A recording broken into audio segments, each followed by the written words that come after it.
If you took a 15,000 horsepower jet fighter engine and mounted it in a vehicle, you would have a fire-breathing monster. Landlocked missiles known as jet funny cars and jet dragsters. Now, assemble a group of them at a local drag strip. You could have the world's only open competition and national event for jets. Coming up next, the Pro Jet Nationals. Smoke, fire, and instant acceleration.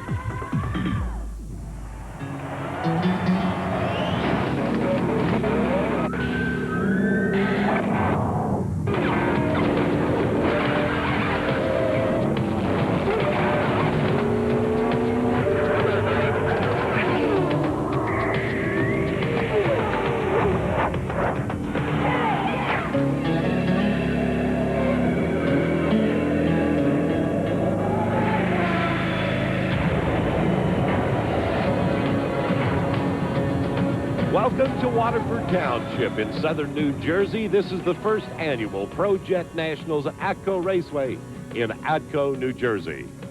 Hello once again, everybody. I'm Ted Jones. Now, this event you're going to see today is just a little bit different than normal motorsporting events you see here on ESPN2.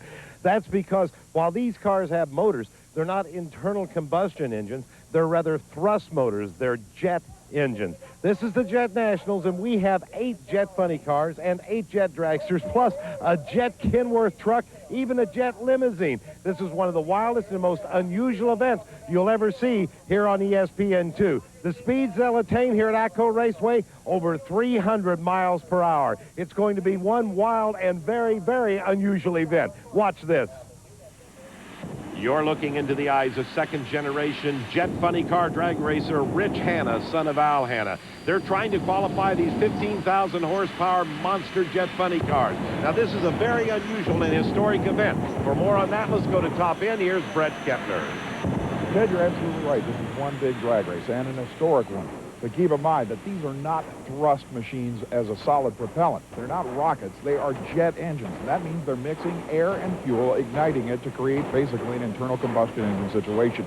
Because of that, the atmospheric conditions are important. And look at the weather stats we've got here. A very light breeze coming in out of the east. The temperature right now, a beautiful 69 degrees. The barometric pressure way up there at 30.18 inches of mercury, and the humidity all the way down to 20% after a recent low pressure front took all the moisture out of here. Now that is perfect jet car weather. Just like regular pro stockers, top fuelers, funny cars, whatever, they respond very, very well to atmospheric conditions like this. Like I said, this is an historic event, but keep in mind it's not the first time there was ever a qualified, real live heads-up drag race for jets. That was run back in 1980 in Bristol, Tennessee by some guy who worked for the International Hobbit Association. What was his name? Jones, I think. Back to you, Jones. All right, Brett. You know, we didn't have television back then, though, for that first ever national event. So here we are televised, and this is the first annual Pro Jet Nationals. On the line right now, final qualifying run in the jet funny cars. Lou Saddlemeyer in the far lane. Rich Hanna, look at Hanna fly. What a speed, 285 miles per hour. He qualifies with a 560. On Top End to talk to him, Brett Kepner. The first thing you said was it felt good, did it? It felt awesome. The thing left great. We got great air today. We've been working hard for this day, testing the tracks for the past 2 weeks. And well, good. Let me shake your hand on being the fastest jet funny car driver in history at 285 miles an hour. You gotta love it, baby. Awesome. 560. Great. We're loving this car. We have the new Pontiac body on there now, and it is sleek, it's fast, and it runs great up the top end. Don't be even with me in half track because it's all over. Into the 280-mile-an-hour club for Rich Hanna. Hey, motorsports fans, it's not over yet. We've got more of these cars to qualify, like this one right here on the line, the Jazz. And we'll have that for you in just a minute. But first, we'll remind you that this special Pro Jet Nationals coverage is being brought to you by Link Dynamo. You've got to have the Link Dynamo, the next generation in-hand tools. And by Air Aruba, your ticket to the Caribbean. Our next pair of jets are staged and ready to go. In the far lane, Al Hanna. Yes, that's the father of Rich Hanna, who just qualified #1 against Bob Ballou and the Jazz. Look at these jets go down on Top End. Al Hanna with a 581, good for the #4 spot. Bob Ballou also drops in there with a 581, and you're looking at Mario Carranca. driver of the Super Mario car, which is equipped with a Westinghouse J34. With more on that subject, out in the pit area, here's Brett Kepner. Through the late 1970s and early 1980s, Mario Karanka made a name for himself in East Coast alcohol funny car racing. But now he's one of the quickest and fastest, if not the quickest and fastest, in the world of jet funny car racing in the small motor division. And Mario, what's the basic difference between the power plane in this car and some of the other ones out there? Well, basically, we just run a J34 Westinghouse engine, which is a little bit heavier than a General Electric 85s. As far as running this type of car versus an alcohol car, this is a very smooth ride. Also, a lot less work between rounds. And I would say it's a lot less expensive. With the Westinghouse, is it just a matter of the extra weight? Is it producing the same amount of thrust, or is it a little underpowered as well against the General Electric? Well, we produce more power than the J85, but they're also so much lighter. I'm carrying an extra 1,000 pounds. Going to the starting line, I'm 1,000 pounds heavier. That's a tremendous amount. It's a tremendous amount of weight to compensate. Talking 50% of maybe what a General Electric car would weigh totally. Correct. Yeah, J85, they go to the starting line between 14 and 1,600 pounds. I'm between 2,350 and 2,500 pounds. Okay, now the 6.26 second record that you set for this class in Pro Jet, that may not seem impressive when you compare it to Dick Rosberg's 540s, but that's an incredible achievement for that kind of weight. Yes, it is, Brett. We're kind of happy with that, and I think we can run much quicker. We'll find out how much quicker Super Mario can go. He's in the far lane against Jack Justman and the Justman brothers. Look at the smoke and fire out of these jet funny cars. Look at Justman. He's on a run. Justman qualifies with a 586, but the big news is on top end with Brett Kepner. Yeah, Brett, tell me if we ran a 615. I can't tell you it went a 615, Mario. Why not? Because it went a 614. That's great. Feels real good. It's the quickest run ever for one of these heavy cars. And I think we have more in it. Honest to goodness? Yeah, I Would really... this be a 5-second day? Is the air that good? The air is real good. I don't think I have 5 seconds in this car at this time, but later on it will run the 5s. 6.0 will be real close. Yes, right around the corner. Congratulations, buddy. That's a heck of an achievement in this car. Thank you. Well, coming up right now, up on the starting line, Bob Van Sciver, who also owns this track, Atco Raceway, and Dick Rosberg. Bob owns Dick Rosberg's car. We'll find out about Wyatt Primer later on. This is the final qualifying run for the Jet Funny cars. Bob Van Sciver a 588, but look at Rosberg with a 570. These jets are flying out here. This is absolutely incredible. Here's the final on the qualifying and the way they'll pair up in first round of eliminations when we get ready to race them off an 8-car field of Jet Funny cars. When we come back, it'll be time for qualifying by the Jet Dragsters. Don't miss it. Going against Bill Lutz will be Dennis Roslansky over in the far lane. 2 Jet Dragsters. Here comes the smoke. They hit the afterburners, and they're off on a path, wheel to wheel. Coming up, number 1 qualifier, Dennis Roslansky, a 526. Look at the speed, 302 miles per hour. You say it felt good. It felt very good. I have a couple new systems on the car that are reacting. And if you recall, the last time you saw me, the last 2 times you saw me, the car didn't work at all. Right, and I know that you've been working your butt off just for this race. I had a broken compressor. What did it feel like? Give me a number. I don't know. I saw stars. 526.302, buddy. It felt like it. The second fastest speed you've ever run, the only one over 300 so far. Yeah, so far in 2 years. It works. Let's hope it keeps working. 302 miles per hour. That's incredible. That gives him the number 1 qualifying spot and the right for the bye in the first round. Here's the way they'll pair up in the Jet Dragster competition. Meanwhile, Bill Stevens is down in the pit area right now with this report on Rich Hanna. Well, here at the Jet Car Nationals at Atco Raceway, 2 of the most popular Jet Funny cars in the country are here. The father and son team of Al and Rich Hanna. That's Rich in the background now. He's wiping off his ride, one of the 2 Auto Palace Firebirds. And even though the car looks great, it's how this thing goes that really makes people crazy. Tell us a little bit about this car, the engine, the chassis, that kind of thing. And remember, this is probably a little more sophisticated than the average person is familiar with. Right, well, It's a simple concept. It's the jet fighter engine right out of a plane, just bolted into a car without wings, really. GE J85 is the engine. We burn kerosene, about 20 gallons a run. Car goes 0 to 280 in about 5.5 seconds. The Bob Jenkins chassis, Bob Jenkins mounted body. It's a Pontiac Firebird body, and it flies. A lot of people probably ask you this. Is there a big difference between driving one of these and a conventional funny car? Well, I really haven't had that experience, but I know from my father who's done it, and he's told me about it, and it's a totally different world. This really makes all its power at the other end of the track, where the nitro cars leave the starting line a lot harder, and you really get the G's off the starting line. So there is a big difference in these cars. You don't have the wheels standing, the tires shaking, smoke the tires, short shift. You just hit some buttons and hang on.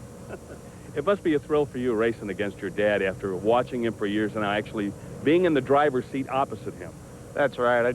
I'm 22 now, and I've been in the drag strip since I was 2 weeks old, and I always dreamt of racing my father, and now I'm doing it. And the first time I ran him, I got out the other end, and I said I've been waiting to do that my whole life. So it's a pleasure. It's fun. I love to do it. Well, you can do it in just a few minutes, because when we come back, we'll be ready to start eliminations of the Jet Funny cars. Stay with us. Welcome back to the first annual Pro Jet Nationals at Atco, New Jersey. You know, safety has to be a primary concern when you're constructing one of these cars. With more on that, here's Brett. So you've seen enough of the jets, and now you want to get involved yourself. Well, like any other professional category of drag racing, it's not just a matter of building a machine and jumping into it. You've got to get licensed, but you've got to get licensed in the most stringent licensing program in the history of drag racing. And here's one of the men you'll have to deal with. Dick Rosberg, you're not only obviously the quickest and fastest jet funny car driver, you're also the IHRA Jet Tech Inspector. Now, what would a racer have to do? Let's use me as an example. If I wanted to build a jet dragster, I brought my completed chassis up to you. What's the first thing you're going to look for? Well, we check the chassis over to make sure that it's a safe chassis. There's certain rules and regulations built in by SFI that they have to meet, how the chassis is constructed. I give it a thorough check over. You're required to make about 6-8 runs without me watching you. When we go to license you, I want to see at least 3-4 good runs, full runs. I just want to make sure you can get from one end to the other. I mean, the most important part of the jet deal is most anybody can drive it down the middle of the course, but it's starting it up so you don't burn the engine up and shutting it off so you don't hit the guardrail. Other than that, there's not much to it. That's 12 runs. That's, what, 4 times the amount needed to, let's say, license it for a top fuel dragster. Yes, it is.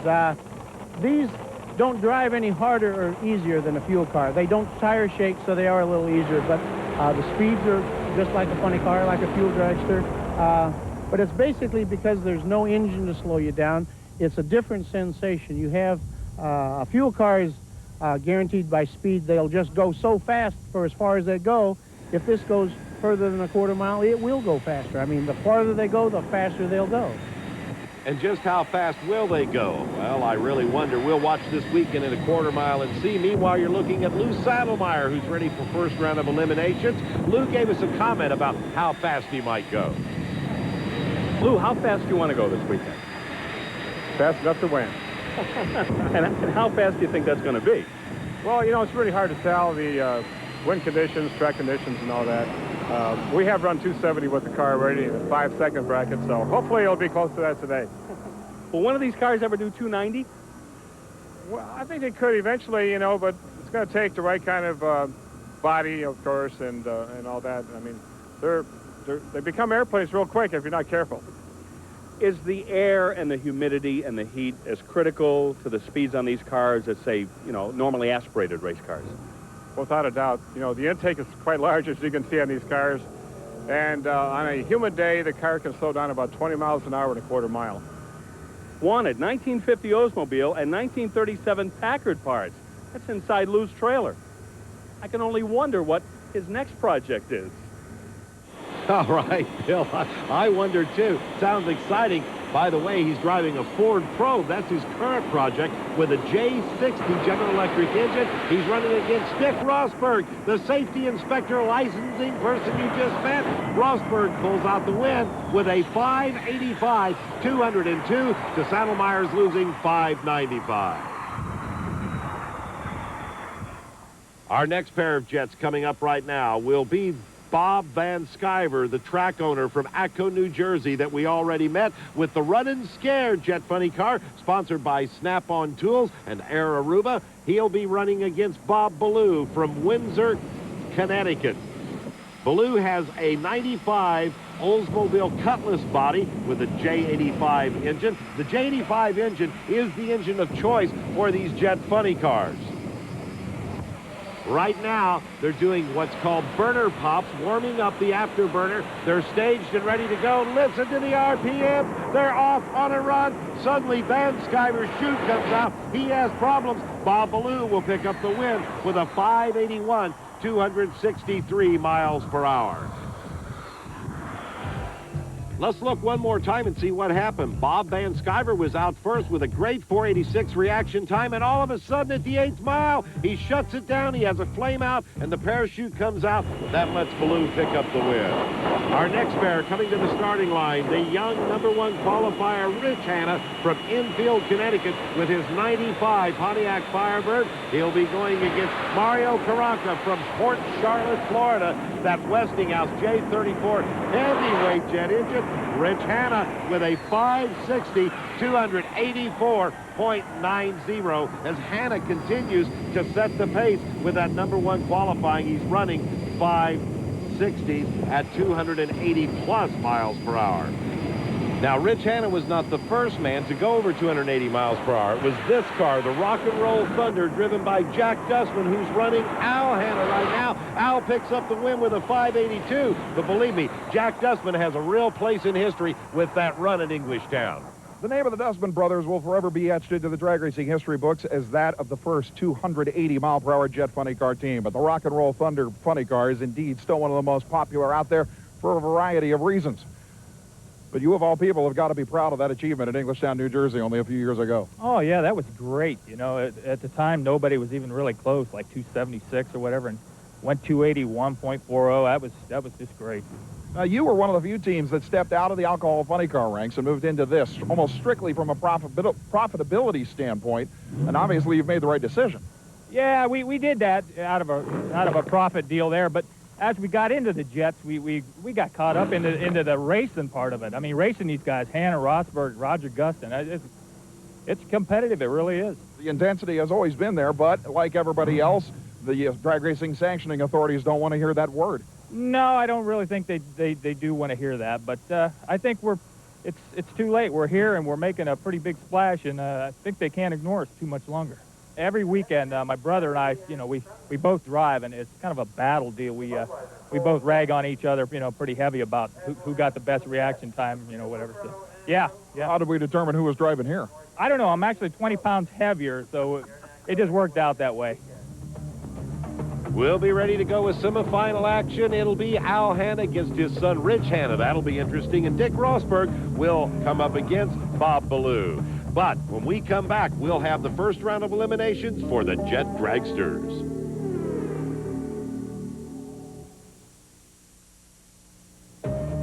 Welcome back to Atco, New Jersey, and we've got some junior dragster fans out there that watch ESPN and ESPN2. Meanwhile, Bill Stevens is down in the pit area with Dennis Roslansky, our #1 qualifier. This is Crossfire, the jet dragster that's campaigned by Dennis Roslansky of Kenosha, Wisconsin. And it looks and it sounds and it goes like a lot of jet dragsters in the country. However, one thing this team doesn't have is a big transporter and big sponsorship. You might even call it a family affair. Dennis, if we were to ask you about the people that crew for you, you'd probably give us some names we've never heard before. That's correct. Jet car racing is new to the public, so my name is new, and the people that help me are very new. Give us a list of them. Well, I have a fella helping me today. He's the chassis builder's son, Russell Rolane, Mary Ann Hours, my girlfriend, and my 2 daughters, Amanda and Alyssa. And your team mascot. And Terrible Teddy. You know, most team mascots don't have very much to do except look cute. Not Terrible Teddy. He's got an important job. He's the official lookout when Dennis is towing back to the pits. Well, I can assure you Terrible Teddy is not on board right now. Dennis Roslansky, by being #1 qualifier, gets a bye run, but he'll let it go full out because lane choice goes to the low ET. Now, traction's not real important, but it does play a part with these landlocked missiles. Roslansky stages. He's off on a good pass. Look at him go. Look at the speed. 527, 296 miles per hour. Not 300, but hey, I'm sure he'll take it. Our next pair coming up right now, this is George Schreiber from Long Beach, California. He had to come a long way here, and he'll be running against Bill Lutz from Chicago Heights, Illinois. Barking the afterburners now. They call it burner pops as they warm that afterburner up, bringing it up to the starting line. And look at the track literally on fire.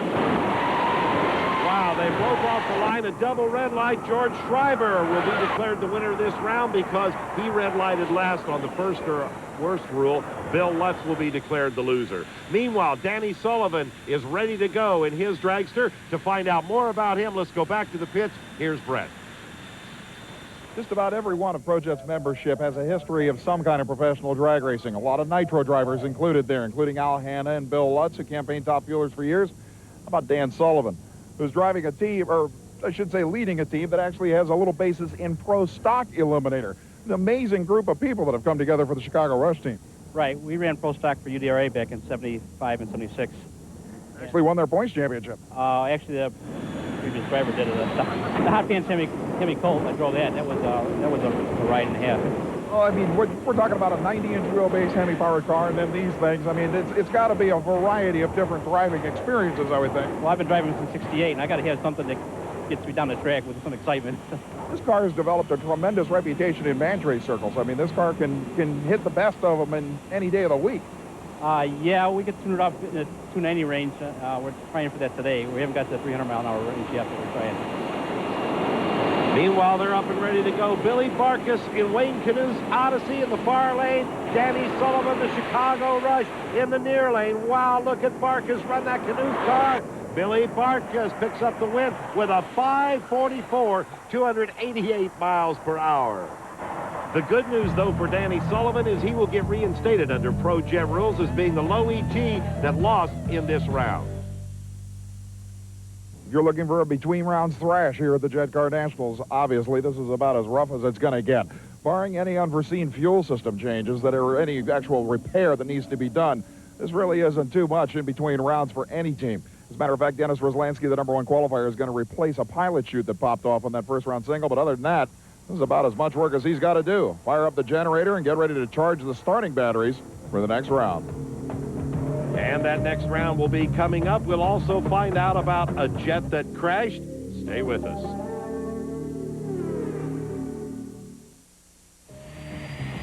Welcome back to the first annual Pro Jet Nationals at Atco, New Jersey. Ted Jones, Bill Stevens, and Brett Kempner here with you. We're ready to go with semifinal actions. Bob Ballou against Dick Rosberg in his primered car. Let's go down to Bill Stevens in the pit area and find out exactly why this car is primered. This is the Ultimate Warrior Mustang Jet Funny Car driven by Dick Rosberg of Rockingham, North Carolina. Now, most Jet Funny Cars have real flashy paint jobs on them. You'll notice this car is in primer, and there's a good reason for that. Because of something that happened earlier this summer at Englishtown, New Jersey. Well, it was started out to be a normal race, and the first run we ran, we had a little problem. Had a problem with the turbine wheel. It blew the turbine wheel out, upset the car, and kind of upset me. It went upside down for about 600 feet, which wasn't real enjoyable. We saw this on Inside Drag Racing earlier this year, but you weren't hurt. No, sir, I never got a scratch. I mean, the Insinger Performance and Steve Ming that built the car, I mean, they do a real good job. I mean, we couldn't ask for a better car. You know, you hate to say cars are built to withstand a crash, but that's the way they are. They're built to take a crash. And like I say, the Insinger Steve Ming car is an excellent car. Now, of all the cars in drag racing, I would have to say that jet cars require even more engineering maybe than normally aspirated race cars because of the speeds and the weight involved. Yes, they do. You don't really have the downforce that a regular car has. As far as the electronics and the plumbing of these cars, they're a little more complicated than an airplane because the airplane got engineers telling what to do. We have to decide and design our own setups and make the afterburners working. They do get to be a little troublesome at times. All right, picture this. You're in a Jet Funny Car going over 200 miles an hour, and it crashes. Would you get back into it again? I'll say this for Dick Rosberg. He must really love driving these. Boy, you got that right, Bill. I wouldn't get back in one of these fire-breathing monsters. Dick Rosberg, the primered car that crashed, is now repaired, owned by Bob Van Sciver in the far lane. He's going against Bob Ballou, the Jazz car in the near lane. Looks like Ballou is on a pass. Yes! Bob Ballou picks up the win with a 581, 262. Brett Kepner is on top end. A well-deserved kiss. I'm not going to give you one, but I'll let her handle it. And really, if you get right down to it, I probably should congratulate you in some way because you won that one exactly the way you wanted to. Yeah, everything went as we hoped it would. But you didn't hear what I said. You won it just the way you wanted to. What did it do? 81 to a losing 74. Yes! Yes! That's what I was hoping we had to do. You know? Obviously, you did not even touch the car. I mean, that's third 81. Well, actually, we did put a little bit more in it, but we didn't know how it was going to take to it. There may be a little worse. It's getting worse and worse, and the car's just, it's not responding as way we hoped it was, but it's staying where we can just get by Hannah in the final. That's all we need. We didn't need cars to prove that one. That one was a driver's race. Now the question, Bob, is which Hannah? You've got Al Hanna over there bringing his car to life in the far lane. He'll be running son Rich Hanna. So who wins when father runs son? And what's the unusual story behind Al Hanna with these dual air intakes? For that, let's go back to the pit area once again. Eastern Raider. There's a name that's familiar to anybody who follows jet funny car racing. Of course, this is the car of Al Hanna, the Eastern Raider Auto Palace Firebird. He and his son Rich from Enfield, Connecticut, field a couple of Firebird jet funny cars. They're two of the most popular cars in America right now when it comes to this style of drag racing. Al's been doing it for an awful long time, so when you want to know what the state of the art is in jet funny car racing in the 1990s, he's the guy to ask. All right, Al, tell us, why is this particular jet funny car so unique? Well, Bill, this is an unusual car in that with the new body style, we found that putting that new body style on an early style chassis with the engine in the center was going to be a difficult task due to the narrow dimensions of the roof. Took a close look at it, and we thought that we'd make it just like an Air Force fighter. We'd put the pilot in front, put the engine behind, put air ducts around the driver. Pretty unusual because most everybody in the jet car community, from our closest foe to our best friend, said, number one, it would never start, number two, it would never run. Last week we ran 580, 280 miles an hour. We're looking forward to really being competitive today. Now, you and your son get an opportunity to race each other, I'm sure. Tell us about the rivalry that exists. Well, at home, we're closest of friends, father and son. Unfortunately, at 22 years old, I can't tell him to go to his room anymore, but on the starting line, he is a fierce competitor. He's like a pro bowler and a drag racer, and when the light turns green, he's a tough kid to beat. I know you've been very active, Al, in the pro jet movement to get more of this style of racing on television. Tell us about your efforts. We're very concerned that the jet car community gets more exposure. We think we have fire, smoke, thunder, 300-mile-an-hour jet dragsters, 280-mile-an-hour jet funny cars, and unfortunately, we're running an exhibition circuit around the country with no points champions and no superstars. It's our goal. We started within our office, but the Pro Jet Association is now formed, and it's our goal as Pro Jet to get these cars on television, to have a championship series. We're looking toward an 8-race series in 1996, and we have a lot of people who are supporting us. Father versus son, Al Hanna in the far lane, Rich Hanna in the near lane. Remember, Rich is running quicker. He's the #1 qualifier. Let's see if the old man, the qualified #4, can strap one on the kid. Rich is first off the starting line. Al will have to catch him. Here goes that big mile an hour for Rich Hanna. 285 coupled with a 561. Well, you haven't touched this thing. I know that for a fact. 561, 285 again. It's 3 runs within 300s. And with Dad at a 79, 279 over there, I guess you kind of knew you had a cushion. Yeah, he did. We've been working on that car. We wanted it to run 280, but my car is just a bracket car. It's running great. We worked on it hard, like I said. And now we can concentrate on the finals with Bob Bollier as a surprise, you know. And I love Bob. He lives 20 minutes from us, and I love to beat him, too. Well, he just treed Rosberg to death, and you know that car can step up. Absolutely. He's awesome on the lights, and I gotta play my game or else he could beat me, too. No doubt about it. All right, now you got the upper hand with this guy. That was close. That was close. Well, our congratulations to son Rich as he retires the old man. This is the way they'll pair up for the finals. It'll be Rich Hanna going against the whole shot expert, Bob Ballou. It's going to be good racing. When we come back, we'll have jet dragsters. Back at the first annual Pro Jet Nationals at Atco Raceway.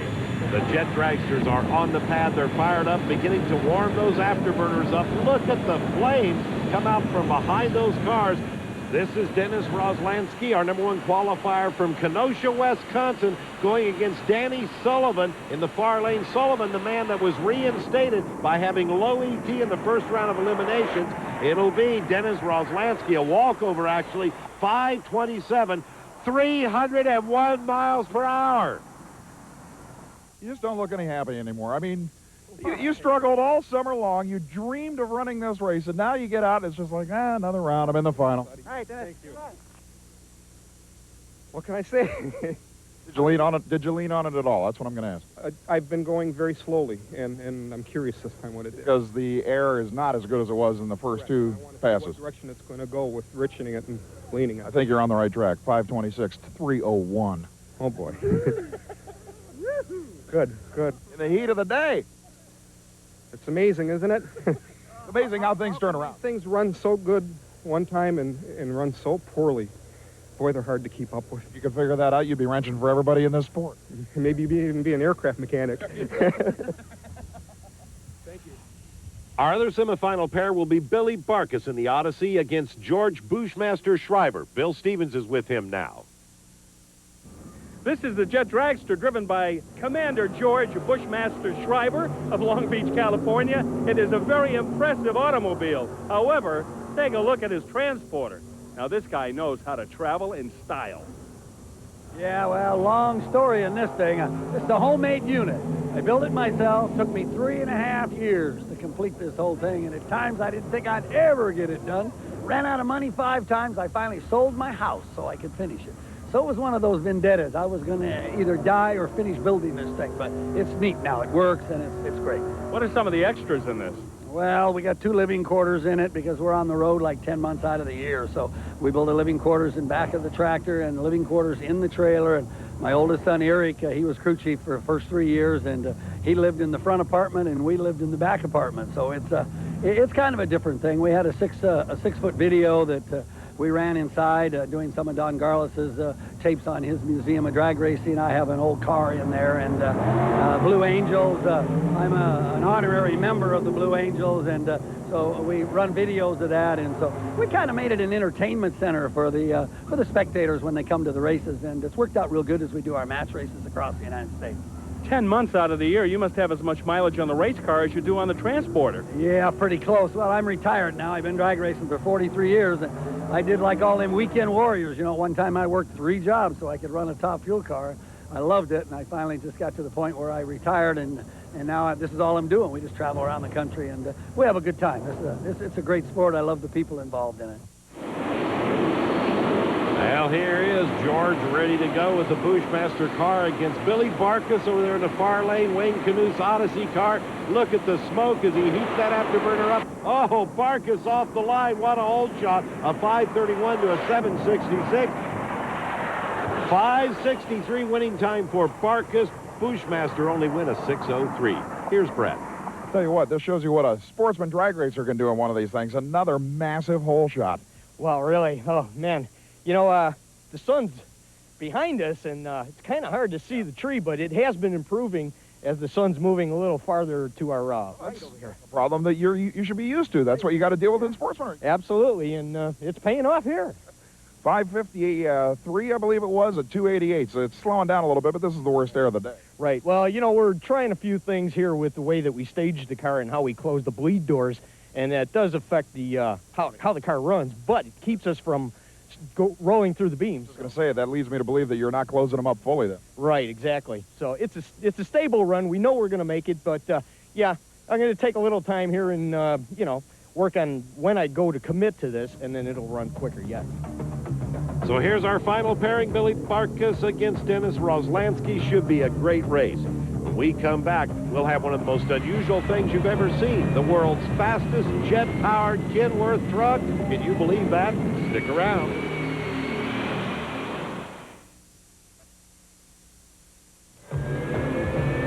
If you just tuned in, you're watching the first annual Pro Jet Nationals from Atco Raceway in Atco, New Jersey, and you are watching the fastest Kenworth jet truck ever constructed. This thing is absolutely awesome. It is a genuine Kenworth tractor truck. Look at the smoke out of the stack.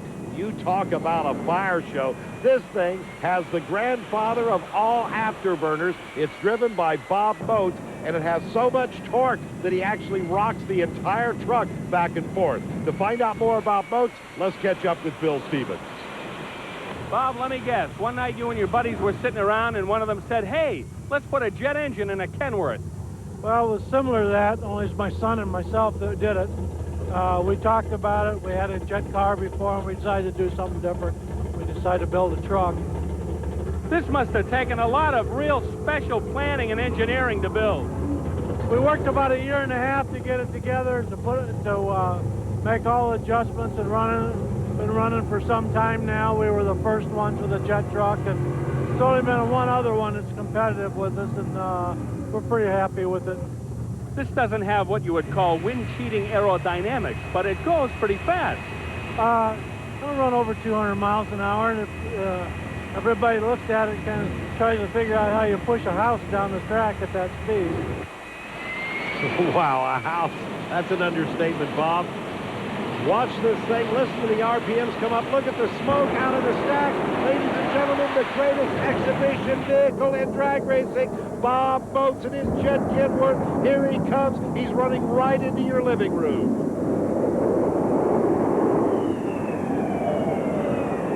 Twin parachutes to stop this massive hunk of insane metal.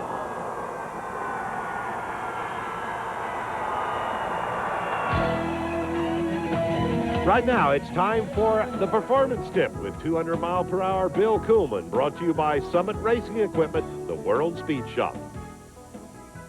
What does a professionally built racing seat, safety harness, fuel cell, and fire suit have in common? Hi, I'm Bill Kuhlman with the Summit Racing Equipment Performance Tip. What they have in common is obviously safety.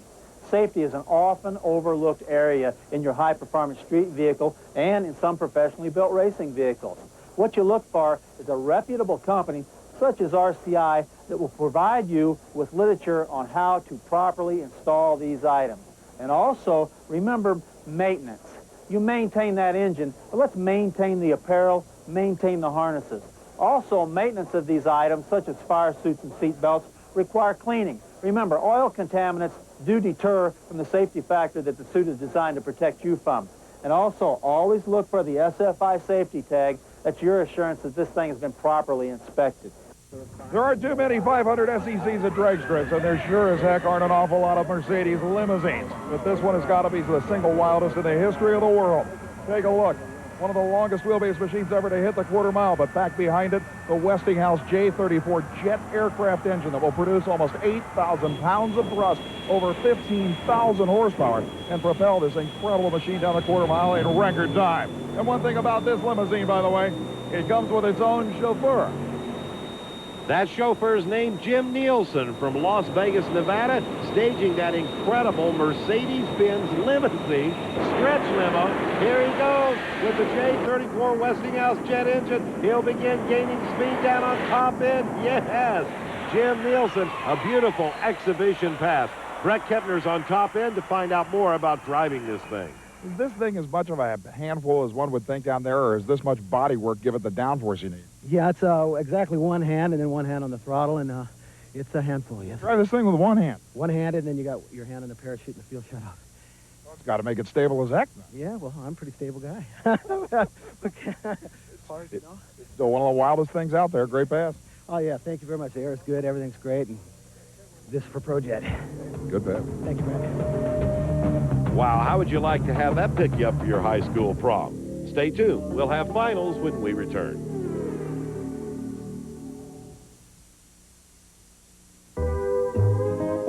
No, it's still the the Jet Nationals from Atco Raceway, but you're in Aruba, the happy island of Aruba. Now, what does Aruba possibly have to do with that? Well, a couple of our jet drivers went down there to the Aruba Super Nationals, sponsored by Air Aruba, Pueblo Food Centers, and Napa Auto Parts.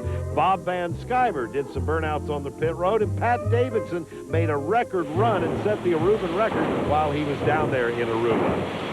Ready for our finals in Jet Dragster? What's it like to stage one of these things? We asked Billy Barkus. When I go to the starting line, I would be at full throttle. That's about 112%. And then I would apply the throttle for the afterburner. I would bump the car in and stage it. When I see the tree come down and I let go, that's the hot streak, lights the afterburner, and off we go. And off they go. A hole shot there for Dennis Roslansky, the hole shot expert. Dennis Roslansky wins the first ever Pro Jet Nationals with a 5:24. You know, with as much extra fuel as you were supposedly carrying, I'm wondering if you didn't burn a little too much of it out down there, because it only went 294, but a 5:24 wins. Well, I shut it off early again. It felt too good. And, you know, there is a speed limit. I'm scared. I don't have a lot of money. That's a good reason to shut down. I got to tell you, the Billy Barkus put a 39 up there for you to chase, so he was ready for it. Man, what did I run? 5:24. Oh boy, oh boy. This is something, isn't it? This is really something, Dennis. As a matter of fact, we'll have something else, the Jet Funny Car Finals, when we return.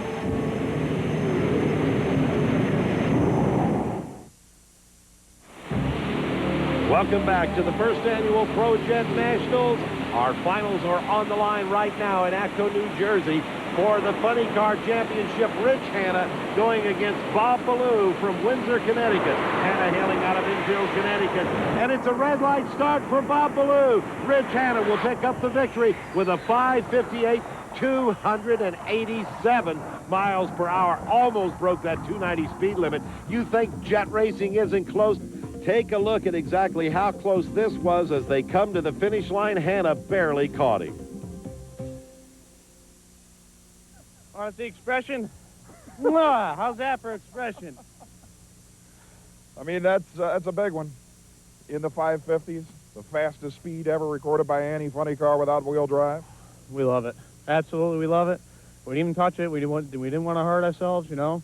Consistency is the name. We just wanted to do my job, and I did. Got there first, and that's all that counts.